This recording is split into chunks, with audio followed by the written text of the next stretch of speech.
Good morning, welcome to 95 news. ముందుగా paper వార్త కార్యక్రమానికి స్వాగతం.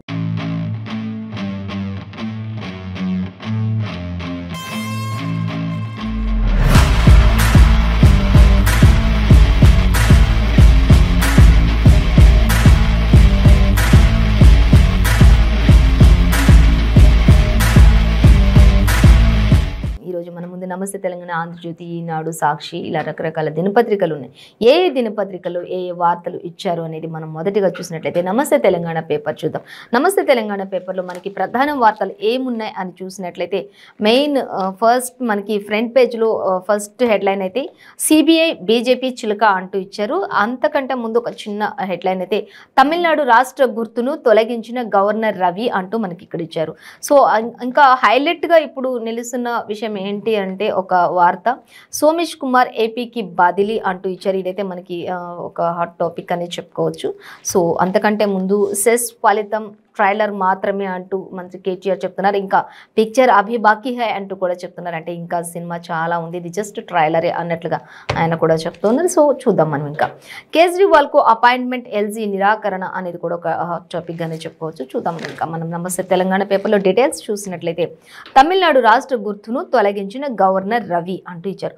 ఆల్రెడీ మొన్న అసెంబ్లీ నుంచి మధ్యలోనే ఆపేసి వాకౌట్ చేసుకుంటూ వెళ్ళిపోయారు అని దీనిపై ఒక చర్చ జరుగుతూ ఉంది. ఆల్రెడీ ఇది పెద్ద చర్చనీయాంశంగా మారిన విషయం కూడా అందరికీ తెలిసిన విషయమే. సో చూద్దాం. ఇంకా చూస్తే మొన్న తమిళనాడు పేరు మార్పు అసెంబ్లీ ప్రసంగంపై ఇష్టారాజ్యంగా వ్యవహరించారు రవి అంటూ ఇచ్చారు. శాసనసభ నుంచి తానే వాకౌట్ చేసుకుంటూ వెళ్ళారు. ఇక రగులుతున్న తమిళనాడు ప్రజలు అంటూ కూడా ఇప్పటికే తమిళనాడు ప్రజలంతా కూడా ఆ విషయంపై చాలా ఆగ్రహావేశాలతో ఉన్నారు అంటూ తెలుస్తుంది.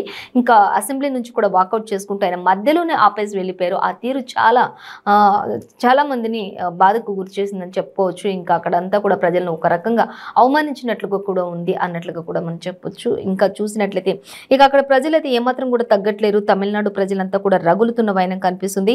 గెట్అవుట్ రవి అంటూ పోస్టులు కూడా పెడుతూ ఉన్నారు. ఇప్పటికే పోస్టర్లు పెడుతున్నారు అక్కడంతా కూడా అంటూ ఇచ్చారు. అలాగే సోషల్ మీడియాలో ట్రెండింగ్ అవుతుంది ఇప్పుడు ఇది. గవర్నర్ బర్త్రఫ్కు డిమాండ్లు కూడా పెరుగుతూ ఉన్నట్లుగా మనకి ఈ విషయంపై స్పష్టంగా మనకి నమస్తే తెలంగాణలో ఇచ్చారు. అలాగే ఇక తమిళనాడు రాష్ట్ర గుర్తును కూడా తొలగించిన గవర్నర్ రవి పొంగల్ ఆహ్వాన పత్రికపై కేంద్ర ప్రభుత్వ చిహ్నం ముద్రణ అంటూ కూడా మనకి ఇక్కడ ఇచ్చారు. సో ఏదేమైనప్పటికీ కూడా ఆయన అసెంబ్లీ నుంచి మరి మధ్యలోనే ఆపేసి వెళ్ళిపోవడంతో అందరూ వాకౌట్ చేసుకుంటూ వెళ్ళిపోవడంతో అందరూ కూడా అక్కడ కొంత విస్మయానికి గురయ్యారని కూడా చెప్పుకోవచ్చు మనం.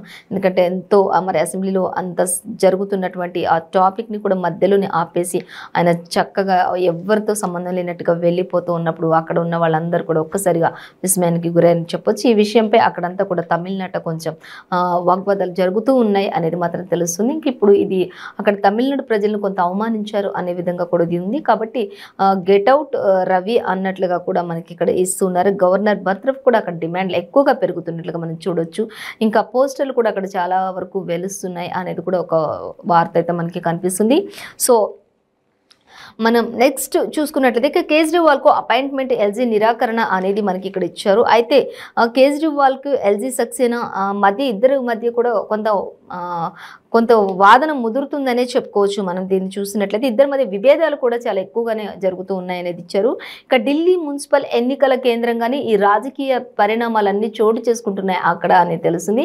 కేజ్రీవాల్కి ఫస్ట్ అపాయింట్మెంట్ ఓకే అని చెప్పిన తర్వాత మళ్ళీ ఎల్జీ సక్సేనా అపాయింట్మెంట్ రద్దు చేశారు. ఇక ఈ విషయంపై ఇద్దరు ఆల్రెడీ రాజకీయంగా వాళ్ళిద్దరి మధ్యలో ఇప్పటికే విభేదాలు ముదురుతున్నట్లుగా పరిస్థితి అయితే మనకి ఇక్కడ కొనసాగుతున్నట్లుగా మనకైతే నమస్తే తెలంగాణలో ఇచ్చారు. సో దీనికి సంబంధించిన పూర్తి డీటెయిల్స్ మాత్రం మన పేపర్ 5లో చూడొచ్చు. అసలు వీళ్ళిద్దరి మధ్యలో ఎందుకు ఇలా వాదనలు వస్తున్నాయి అనే దానిపై డీటెయిల్గా ఇస్తారు.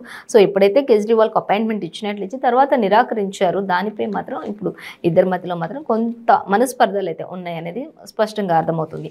సో ఇంకా మనం చూసినట్లయితే సోమేష్ కుమార్ ఏపీకి బదిలీ అంటూ ఇచ్చారు. ఇంకా ఇది చూసినట్లయితే కేంద్ర ప్రభుత్వం ఉత్తర్వులు జారీ చేసేసింది అనేది కూడా తెలిసింది. ఎందుకంటే రిసీవ్ చేయాలని రాష్ట్రానికి కూడా సూచన అంటూ ఇచ్చింది. ఇప్పుడు ఏపీకి కేంద్రం ఉత్తర్వులు ఏపీకి పంపించాలి సోమేష్ కుమార్ని అని చెప్పేసి అక్కడికి బదిలీ చేయాలని చెప్పేసి ఇప్పటికే రాష్ట్రానికి తెలంగాణ రాష్ట్రానికి ఉత్తర్వులు జారీ చేసింది. దానిని రిసీవ్ కూడా చేసుకోవాలి అనే విధంగా కేంద్ర ప్రభుత్వం ఇప్పటికే మరి కొన్ని ఆర్డర్స్ కూడా పంపించినట్టు తెలుస్తుంది. ఇక ఆయన ఆయనని ఆయనది ఏపీ క్యాడరే కాబట్టి అక్కడే ఆయన ఉండాలి అనేది కూడా హైకోర్టు కూడా కొంత సూచించినట్లుగా మనకి తెలుస్తుంది.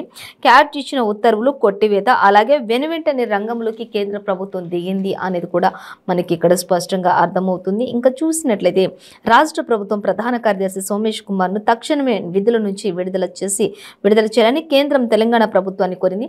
సోమేష్ ఈ నెల 12లోగా ఆంధ్రప్రదేశ్లో అక్కడంతా కూడా రిపోర్టు చూపించాలి అంటూ కూడా కేంద్రం ఇప్పటికే ఉత్తర్వులు జారీ చేసినట్లుగా మనం చూడొచ్చు. ఎందుకంటే ఆయన ఏపీ క్యాడర్కు చెందినవారు కాబట్టి అక్కడే ఉండాలి అనేది ఎటువంటి దరఖాస్తులకు ఏది పెట్టుకున్నా కూడా అక్కడ చెల్లదు. కాబట్టి ఖచ్చితంగా ఆయన ఏపీకి చెందినవారు కాబట్టి ఏపీకి వెళ్ళాల్సిందే అనేది మాత్రం ఖచ్చితంగా స్పష్టంగా మనకి ఇక్కడ కనిపిస్తూ ఉంది.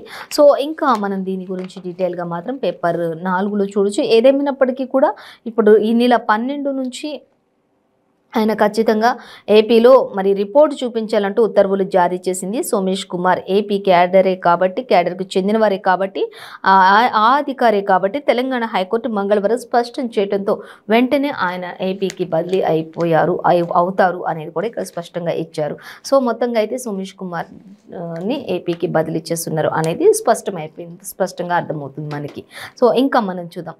ఇంకా సిబిఐ బీజేపీ చిలుక అంటూ ఇచ్చారు. మొత్తంగా ప్రజల హృదయాల్ని గెలిచి అధికారంలోకి బీఆర్ఎస్ వచ్చింది, కానీ ఆ సర్కార్ను కూల్చే కుట్ర చేసింది కమలం అంటూ కూడా చెప్తూ ఉన్నారు సీనియర్ న్యాయవాదులు దుష్యంత్ దవే ఈ విషయాన్ని వెల్లడిస్తున్నారు. ఇక కూల్చివేతకు కుట్రదారుల పర్యవేక్షణలో దర్యాప్తా మళ్ళీ అంటూ ఒక క్వశ్చన్ మార్క్ కూడా పెట్టారు.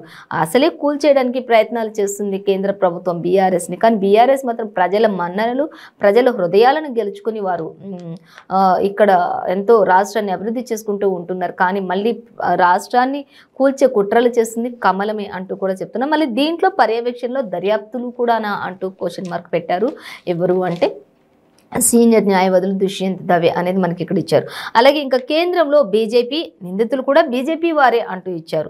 సిబిఐ అంటే ఎమ్మెల్యేలు ఎరకేసుకు మంగళమే అంటూ కూడా మనకి ఇక్కడ ఇచ్చేసారు. సో దాని గురించి చూసినట్లయితే మనం మొదటికి మోసం ఖాయం అంటూ ఎఫ్ఐఆర్ఏ మిగలదు అంటూ కూడా చెప్తున్నారు. ప్రభుత్వాలు ఏర్పడాల్సింది అసెంబ్లీలో మాత్రమే అంటూ కూడా చెప్తున్నారు. కోట్ల రూపాయలకు వెలకట్టి కొనుగోలు చేస్తారా అంటూ కూడా ఇక్కడ ఇచ్చారు. ఇక సింగిల్ జడ్జి తీర్పు సుప్రీం ఆదేశాలకు విరుద్ధం, క్రిమినల్ కేసును దర్యాప్తు చేసి సంస్థలను మార్చడానికి వీల్లేదని సుప్రీంకోర్టే చెప్పింది కదా అన్నట్లుగా మనకి ఇక్కడ ఇచ్చారు. అలాగే హైకోర్టు స్టేతో కేసు దర్యాప్తే ఆగిపోయినప్పుడు ఇంకా సీఎం మీడియా భేటీ ప్రభావం ఎలా ఉంటుందో అసలు అంటూ కూడా చెప్తూ ఉన్నారు. అసలు హైకోర్టే స్టేతో కేసు దర్యాప్తు ఆగిపోయింది, ఇంకా అసలు సీఎం మీడియా సమావేశం ఎందుకు ఏర్పాటు చేస్తారు అన్నట్లుగా ఇక్కడ ఒక క్వశ్చన్ మార్క్ అయితే మనకి ఇచ్చారు. ఇంకా అలాగే చూస్తే ఇంకా సీఎం విలేకరుల సమావేశం పెట్టొద్దని చెప్పి ఎక్కడుంది అని కూడా ఉంది.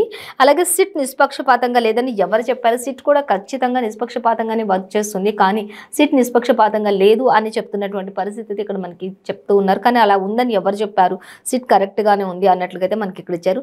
సంబంధమే లేదన్న బీజేపీ కేసులు ఎందుకు వేసింది? అసలు మాకు ఈ ఎమ్మెల్యేల ఎరకేసుకి కానీ ఆ 100 కోట్ల రూపాయలు కానీ ఎటువంటి సంబంధం లేదు అని చెప్పినప్పుడు అసలు బీజేపీ కేసు ఎందుకు వేసినట్లు అన్నట్లుగా కూడా ఇక్కడ మనకి క్వశ్చన్ చేస్తున్నటువంటి పరిస్థితి అయితే మనకి ఇక్కడ ఇచ్చారు. సో ఇంకా ఎమ్మెల్యేల ఎరకేసులో దుష్యంత్ దవా వాదన వినిపిస్తున్నారు ఆయన అనేది కూడా మనకి ఇక్కడ ఇచ్చారు. సో దాని గురించి ఇంకా డీటెయిల్గా చూసినట్లయితే ఇక రాజకీయ కక్ష కారణంగానే నమోదైనటువంటి క్రిమినల్ కేసును దర్యాప్తు చేసి ఈ సంస్థను మార్పు చేయాలని చెప్పి వీల్లేదని చెప్పేసి కొంతమంది చెప్తున్నప్పటికీ కూడా దేవిలాల్ కేసులో సుప్రీంకోర్టు చెప్పింది అసలు ఇలా మార్చొద్దు, ఏం చేయొద్దు, మీరు మార్చడానికి క్రిమినల్ కేసును దర్యాప్తు చేసి సంస్థలను మార్పు చేయరాదని చెప్పేసి ఇట్లా చేయడం కరెక్ట్ కాదని చెప్పి చెప్తున్నప్పటికీ కూడా కేసులో సుప్రీంకోర్టు చెప్పినా కూడా ఎమ్మెల్యేలకు ఎర్ర కేసును సిబిఐకి బదిలీ చేస్తూ సింగిల్ జడ్జి ఇచ్చిన తీర్పును ఈ కేసులో కీలక అంశాలను ఆధారాలను సేకరించి ఈ దశలో దర్యాప్తుకు కేంద్రం కేసు తన కనుసన్నల్లో జరిగించుకుంటుంది అనే విధంగా అయితే మనకి ఇంకా వాళ్ళకి కేంద్రం కనుసన్నల్లో ఈ కేసుని దర్యాప్తు చేసినప్పుడు ఇక వాళ్ళకు అనుకూలంగానే ఉంటుంది కదా అన్నట్లు, ఇక మొదటికే మోసం వస్తుంది కదా అన్నట్లు ఈ కేసు విషయంలో మాత్రం హైకోర్టు న్యాయవాది దవే ఒక వాదన వినిపిస్తున్నారు ఈ విషయంలో అనేది మనకి ఇక్కడ క్లియర్గా అర్థమవుతుంది.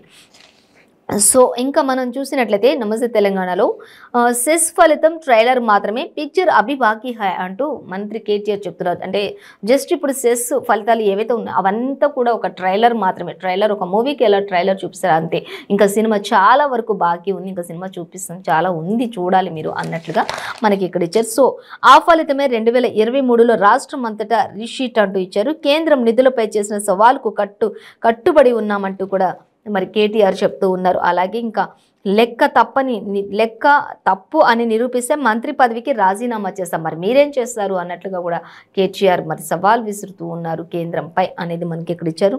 ఇంకా బీజేపీ పాలిత రాష్ట్రాలను కేంద్రం సాధతలేదా అంటూ కూడా ఆయన చెప్తున్నారు. ఇక్కడి బిడ్డల చెమట రక్తంతో అక్కడి పైసలతో బీజేపీ పాలిత రాష్ట్రాలన్నింటినీ మీరు సాక్కుంటం లేదా అంటూ కూడా ఆయన క్వశ్చన్ చేస్తున్నారు మంత్రి కేటీఆర్. ఇక తెలంగాణ ఇచ్చిన 2 లక్షల కోట్లు ఏమైనాయి అంటూ కూడా ఆయన క్వశ్చన్ చేస్తున్నారు. అలాగే ఇంకా చూస్తే ఎవరి నిధులు ఎవరి సొమ్ము, కులుకుతున్నది ఎవరు, అసలు ఎవరి సొమ్ము ఎవరి నిధులు ఎవరు ఎక్కడ ఏం చేస్తున్నారు అనేది కూడా ఒక క్వశ్చన్ మార్క్ పెట్టి ఆయన మంత్రి కేటీఆర్ ప్రశ్నిస్తున్నారు. అలాగే బీజేపీ నాయకులకు చెప్పులు మోయడమే తెలుసు, మోదీ ఎవరికి దేవుడు ఎందుకు దేవుడు అంటూ కేటీఆర్ ప్రశ్నిస్తున్నారు. అసలు ఎందుకు ఎవరికి, బీజేపీ నాయకులకి చెప్పులు మోయడం ఒక్కటే తెలుసు, కానీ అసలు మోదీ దేవుడు అంటున్నారు, ఎవరికి దేవుడు ఎందుకు అయ్యాడు దేవుడు ఆయన అంటూ కూడా క్వశ్చన్ చేస్తున్నటువంటి పరిస్థితి అయితే మంత్రి కేటీఆర్ ఇక్కడ మనతో స్పష్టంగా మాట్లాడుతున్నటువంటి పరిస్థితి ఇచ్చారు. సో ఇంకా ముందు ఉంది, అంత చూపిస్తాం మేము, ఇప్పుడు ప్రతి ఒక్కటి కూడా అడుగుతాం, అది తప్పు అని తెలిసే నేను రాజీనామా చేయడానికి రెడీగా ఉన్నా, మరి మీరు రెడీగా ఉన్నారా, మీరేం చేస్తారు అని కూడా ఆయన ప్రతి విషయాన్ని కూడా ఎంతో క్షుణ్ణంగా క్లియర్గా స్పష్టంగా అడుగుతున్నటువంటి పరిస్థితి అయితే మనకి ఇక్కడ కనిపిస్తుంది. సో మనం ఇంకా మరొక ఆంధ్రజ్యోతి పేపర్ చూద్దాం. ఆంధ్రజ్యోతి పేపర్ చూసినట్లయితే మనకి ఆంధ్రజ్యోతిలో కూడా ఫస్ట్ ఫ్రంట్ పేజీలో మాత్రం మనకి సోమేష్ అవుట్ అంటూ మనకి ఇచ్చారు. అంటే మెయిన్ ప్రధాన వార్తగా ఇది చెప్పుకోవచ్చు. ఇంకా చూసినట్లయితే కొత్త సీఎస్ రామకృష్ణారావు డౌట్గా ఉంది అంటూ ఒకవేళ రావచ్చు వస్తే అనే విధంగా కొన్ని సన్నాహాలు అయితే జరుగుతున్నాయి. అంటే సోమేష్ కుమార్ స్థానంలో ఆయనకే ఎక్కువ ఛాన్సెస్ ఉండే అవకాశం ఉంది, నెక్స్ట్ ఎవరు అనేది కూడా కొంత అవగాహన ఉండాలి కాబట్టి ప్రజల్లో. అదే విధంగా ఈ యొక్క కొత్త సీఎస్ రామకృష్ణారావు ఉండొచ్చు అనేది ఒక క్వశ్చన్ మార్క్గా మాత్రం ఇక్కడ మనకి దర్శనమిస్తుంది, చూడొచ్చు మనం. ఇంకా ఐఏఎస్కు రాజీనామా అంటూ కూడా ఒక క్వశ్చన్ మార్క్ పెట్టారు సోమేష్ కుమార్, చూద్దాం అవి. ఇక ఏపీకి వెళ్ళడంపై సోమేష్ అనాసక్తిగా ఉన్నారు. ఇక్కడ ప్రధాన సలహాదారు పదవి మరి నియమించే యోచనలో కేసీఆర్, ఇక్కడ ప్రధాన సలహాదారు పదవి నియమించే యోచనలో కేసీఆర్ ఉన్నారు. అంటే ఏపీకి పంపించకుండా ఆయన ఐఏఎస్కు రాజీనామా చేసే అవకాశం కూడా కొంత కనిపిస్తుంది, కానీ ఇదైతే సస్పెన్స్గానే ఉంది, ఇంకా క్లియర్గా తెలియదు మనకి. సో నియమించి ఒకవేళ ఇంకా ఇక్కడే ప్రధాన సలహాదారుగా పదవి ఉండే అవకాశం ఉండొచ్చు, కాబట్టి ఆయనను నియమించే యోచనలో కేసీఆర్ కూడా ఒక ఆలోచనలో ఉన్నట్లుగా అయితే మనకి ఇక్కడ తెలుస్తుంది. సో మొత్తంగా అయితే ఏపీ క్యాడర్కు వెళ్లాల్సిందే అంటూ ఐఏఎస్ల విభజన వివాదంలో హైకోర్టు ఒక తీర్పునిచ్చినట్లుగా మనం సోమేష్ కుమార్ విషయంలో చూడొచ్చు. ఆంధ్రజ్యోతిలో కూడా మనకి ఇదే మెయిన్ ఇచ్చినట్లుగా మనం చూస్తే క్యాట్ తీర్పును కొట్టివేసిన డివిజన్ బెంచ్, అలాగే ఐఏఎస్లు దేశంలో ఎక్కడైనా పని చేయాల్సిందే అంటూ కూడా మనకి ఇక్కడ ఇచ్చారు. ఇంకా కోరుకున్న చోటే వెయ్యాలని హక్కు లేదసలు అంటూ కూడా ఇచ్చారు.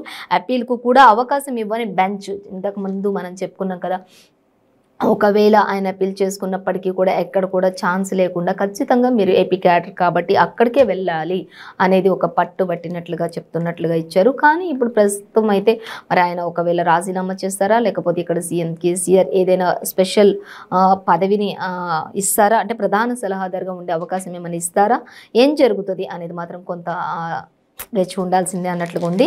ప్రజెంట్ అయితే ఇంకా అప్పీల్ కూడా అవకాశం ఇవ్వని బెంచ్. తక్షణమే అమల్లోకి వచ్చిన హైకోర్టు తీర్పు వెంటనే ఈ నెల 12నే అక్కడ ఏపీలో రిపోర్ట్ కూడా చూపించాలని అనేది మాత్రం అది కంపల్సరీ రిసీవ్ చేసుకోవాలి. అక్కడ 12 నుంచి రిపోర్ట్ కూడా చూపించాలనేది మాత్రం ఒక తీర్పును కూడా ఇచ్చినట్లుగా తెలుస్తుంది. సో ఇంకా చూస్తే సోమేష్ కుమార్ ఏపీకి వెళ్ళాలంటూ వెంటనే రిలీవ్ చేసిన కేంద్ర ప్రభుత్వం దీనిని రిసీవ్ చేసుకోవాలి తప్పకుండా అంటూ కూడా ఒక హితవు పలికినట్లుగా మనకు తెలుస్తుంది. అలాగే మిగతా ఐఏఎస్లకు కూడా ఇదే తీర్పు వర్తింపు ఉంటుందా అన్నట్లుగా క్వశ్చన్ మార్క్ పెట్టారు. అంటే ఇప్పుడు సోమేష్ కుమార్కి ఇలా చేశారు, మరి మిగతా వాళ్ళకు కూడా ఇలాగే ఉంటుందా అనేది ఒక క్వశ్చన్ మార్క్.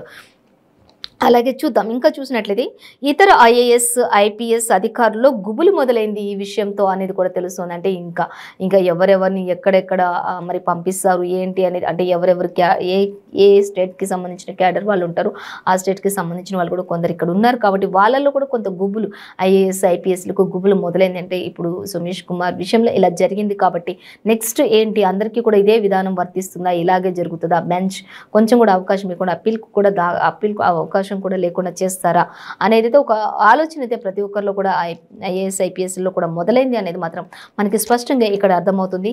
ఇంకా అలాగే చూస్తే ఇంకా మనం చూస్తే ఇక కొత్త సిఎస్ రామకృష్ణారావు అనేది కూడా ఒక క్వశ్చన్ మార్క్. సోమేష్ స్థానంలో ఆయనకి ఛాన్సెస్ ఎక్కువగా ఉండే అవకాశం ఉంది అన్నట్లు ఇచ్చారు. ఇక అరవింద్ కుమార్ నుంచి కూడా గట్టి పోటీ అయితే కనిపిస్తుంది. వీళ్ళిద్దరి మధ్యలో ఎవరు వస్తారనేది కూడా ఒక మరి సస్పెన్స్ ఉంది. రామకృష్ణారావుకు కేసీఆర్తో సాన్నిహిత్యం ఎక్కువగా ఉంది కాబట్టి అరవింద్ కుమార్కు కేసీఆర్ అండదండలు ఉన్నాయి కాబట్టి మరి వీళ్ళిద్దరు తెలుగు తెర వ్యక్తి కావడంతో కొంత ఇద్దరిలో కూడా ఒక ఆలోచన అయితే మొదలవుతుంది. ఎందుకంటే వీళ్ళిద్దరు అసలు ఎవరు వస్తారు ఏంటి, ఇటు చూస్తే కేటీఆర్కి సాన్నిహిత్యంగా ఉంటున్నారు, ఇంకొకరు చూస్తేనేమో కేసీఆర్కి చాలా దగ్గర సంబంధంగా ఉంటున్నారు. మరి వీళ్ళిద్దరి మధ్యలో వీళ్ళిద్దరికి ఒకరితో ఒకరికి సాన్నిహిత్యం ఎక్కువగా ఉంది కాబట్టి వీళ్ళిద్దరిలో ఎవరిని నియమించే అవకాశం ఉందనేది మాత్రం మనకి ఇంకా తెలియదు. సస్పెన్స్ ఇది మాత్రం. దీనికి సంబంధించిన పూర్తి డీటెయిల్స్ కూడా మనం పేపర్ 13లో అయితే మనం చూడొచ్చు. ఖచ్చితంగా ఎవరిని నియమిస్తారు అనే దానిపై మాత్రం స్పష్టత మాత్రం మనం పేపర్ 13లో మనం చూడొచ్చు. ఇంకా మనం చూసినట్లయితే మరొకటి మనం చూసినట్లయితే వచ్చే ఎన్నికల్లో సినిమా చూపిస్తాం అంటూ మనకి ఇక్కడ ఇచ్చారు. ఒక మంత్రి కేటీఆర్ మాట్లాడుతున్నటువంటి మాటలు, అంటే సిరిసిల్లలో మాట్లాడుతున్నప్పుడు అక్కడ సభలో ఆయన ప్రసంగిస్తున్నప్పుడు ఆయన మాట్లాడినటువంటి మాటలు అనుకోవచ్చు ఇవి. ఇంకా చూస్తే వచ్చే ఎన్నికల్లో ఖచ్చితంగా సినిమా చూపిస్తాం. ఎన్నికల్లో చూసింది ట్రైలర్ మాత్రమే. సిరిసిల్ల నుంచే జైత్రయాత్ర మొదలు పెడతాం అంటూ కూడా ఆయన చెప్తున్నారు. కరీంనగర్లో ఈసారి గులాబీ జెండా పక్కా ఎగురుతుంది అంటూ కూడా ఆయన చెప్తున్నారు. ఉద్యోగ నోటిఫికేషన్లు ఇస్తే యువతను బీజేపీలకు దూరం చేసే కుట్ర అంటారా అంటూ కూడా చెప్తున్నారు. ఉద్యోగ నోటిఫికేషన్లు మేమిస్తుంటే మీరు బీజేపీకి యువతను దూరం చేస్తున్నారని కుట్ర పన్నుతున్నారా అంటూ మంత్రి కేటీఆర్ సవాల్ విసురుతున్నారు.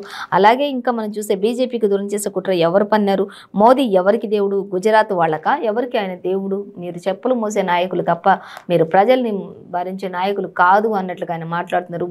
మీరు చెప్పులు మోసే నాయకులు కాబట్టి మోదీ దేవుడు అన్నారు. అసలు ఎవరికి దేవుడు, ఆయన గుజరాత్ ఒక్కటికే ఆయన దేవుడా, ఇంకా ఎవరికైనా దేవుడా అని కూడా ఆయన క్వశ్చన్ చేస్తున్నారు ఎవరు, మంత్రి కేటీఆర్. చూద్దాం ఇంకా చూసినట్లయితే ఇక అప్పులు ఎందుకు చేశారు అంటూ కూడా క్వశ్చన్ చేస్తున్నారు. 2 లక్షల కోట్లు తెలంగాణ సొమ్ము ఎక్కడికి పోయిందంటూ కూడా ఆయన పదే ఇదే క్వశ్చన్ మాత్రం ఎక్కువగా ఎక్కడ చూసినా అడుగుతున్నారు. ఒకవేళ ఇది 2 లక్షల కోట్లు తెలంగాణకు ఇవ్వాల్సింది లేదు అని తెలిస్తే మాత్రం, లెక్కలు తప్పు అని తెలిస్తే మాత్రం నేను నా మంత్రి పదవికి రాజీనామా కూడా చేస్తాను అన్నట్లుగా మాత్రం మంత్రి కేటీఆర్ ప్రతిరోజు ప్రతి పేపర్లో కూడా ఇదే ఆయన సవాల్ విసురుతూ ఉన్నారు అనేది మాత్రం మనకు కనిపిస్తుంది. ఇంకా 19న వస్తున్న మోదీ జవాబు చెప్పాలి అంటూ కేటీఆర్ అమ్మమ్మ ఊరితో అభివృద్ధి పనులకు శ్రీకారం అంటూ చెప్పే, ఇంకా అమ్మమ్మ ఊరిలో మంత్రి అక్కడ పనులన్నింటికి కూడా శ్రీకారం చుట్టారు. ఖచ్చితంగా 19న మరి మోదీ సికింద్రాబాద్ వందే భారత్ ట్రైన్ని ప్రారంభించడానికి పచ్చ జెండా ఊపి ప్రారంభించడానికి వస్తున్నారు కాబట్టి ఆ టైంలో ఖచ్చితంగా మోదీ సమాధానం చెప్పి తీరాలి అంటూ మంత్రి కేటీఆర్ చెప్తున్నటువంటి పరిస్థితి మనకి ఇక్కడ కనిపిస్తుంది. ఇంకా మనం మరొక వార్త చూద్దాం. బీఆర్ఎస్ సభకు సన్నాహాలు షురు అంటూ ఇచ్చారు. ఇప్పటికే బీఆర్ఎస్ 18న ఖమ్మంలో మరి భారీ బహిరంగ సభ లక్షల మందితో ఉండాలి, 100 ఎకరాల్లో దీని యొక్క ప్రణాళికలు కూడా రూపొందించేశారు. ఇప్పటికే అని ఆల్రెడీ మనం చెప్పుకుంటూనే ఉన్నాం. అక్కడ బహిరంగ సభ ఎలా అంటే సింహగర్జన తలపించే విధంగా అలా ఉండాలి అనే విధంగా మనకి అక్కడ ఆల్రెడీ అధికారులంతా కూడా అక్కడ సహాయక చర్యలు, అక్కడ అన్ని కూడా ఏర్పాట్లు ప్రణాళికలను సిద్ధపరుస్తున్నారు. అక్కడ మరి ఈ సభకు సంబంధించి అన్ని ఏర్పాట్లను కూడా వాళ్ళు చూసుకుంటూ ఉన్నారు. ఇప్పటికే ఇంకా సన్నాహాలన్నీ కూడా షురు అయిపోయాయి అనేది అయితే మనకి ఇక్కడ తెలుస్తుంది. ఇంకా ఏర్పాట్లపై నేడు మంత్రులంతా కూడా పరిశీలించే అవకాశం ఉంది. ఇంకా సభ కోసం సరిహద్దు రాళ్లు తొలగింపు కూడా చేస్తున్నారు అక్కడ అనేది కూడా తెలుస్తుంది. ఇక కేటీఆర్ విషయానికి వచ్చినట్లయితే మంత్రి కేటీఆర్ చెప్తున్నారు, అప్పులు కాదు అవి భవిష్యత్తు అంటూ చెప్తున్నారు, భవిష్యత్తు పెట్టుబడులు అని చెప్తున్నారు. ఇక సిరిసిల్లలో మంత్రి కేటీఆర్ ప్రసంగంలో ఆయన ఇచ్చినటువంటి స్టేట్మెంట్స్ ఇవి. ఇంకా మేము ఉచిత కరెంటు ఇవ్వొద్దట, రుణమాఫీ చేయొద్దట, మోదీ 8 ఏళ్లలో 100 లక్షల కోట్లు అప్పులు చేశారు. నేను చెప్పేది తప్పు అయితే ఏ శిక్షకైనా సిద్ధం, పదవికి కూడా రాజీనామా చేస్తాను అంటూ ఆయన చెప్తూ ఉన్నారు. మరి మీరు దేనికి సిద్ధంగా ఉంటారు అంటూ కూడా ఆయన అడుగుతున్నటువంటి పరిస్థితి అయితే మనకి ఇక్కడ క్లియర్గా కనిపిస్తుంది. అంటే ఈరోజు మనం ఏ పేపర్లో చూసినా కూడా సో మనకి ఎక్కువగా కేటీఆర్ మరి స్పష్టంగా చెప్తున్నారు అన్ని విషయాల గురించి. అంటే మీరు ఎంత అప్పు చేశారు, మాకు రాష్ట్రానికి ఎంత ఇవ్వాల్సి ఎంత ఇచ్చారు, ఇంకా మీకు ఎంత ఇవ్వాల్సి ఉంది మీరు అనేది ఒకటి. అలాగే మరి ఏపీకి సిఎస్ ఉమేష్ కుమార్ వెళ్లాల్సిందే అనేది ఒక వాదన. మరి నెక్స్ట్ అందులో ఎవరు, ఆ ప్లేస్లో ఎవరు వస్తారు అనేది కూడా ఒక క్వశ్చన్ మార్క్గానే చూపిస్తున్నారు ప్రతి పేపర్లో కూడా. అంటే ఇంకా మోడీ ప్రోగ్రామ్ ఉంది 19th సికింద్రాబాద్లో, మరి దానికి కేసీఆర్ వెళ్తారా వెళ్ళరా, ఇవి మనకి మెయిన్ హాట్ టాపిక్స్గా అయితే కనిపిస్తుంది. సో ఇది ఇవాళ పేపర్ వార్త కార్యక్రమంలోని విశేషాలు. మరో పేపర్ వార్త కార్యక్రమంతో మళ్ళీ కలుసుకుందాం. అంతవరకు సెలవు, నమస్కారం. చూస్తూనే ఉండండి 95 న్యూస్.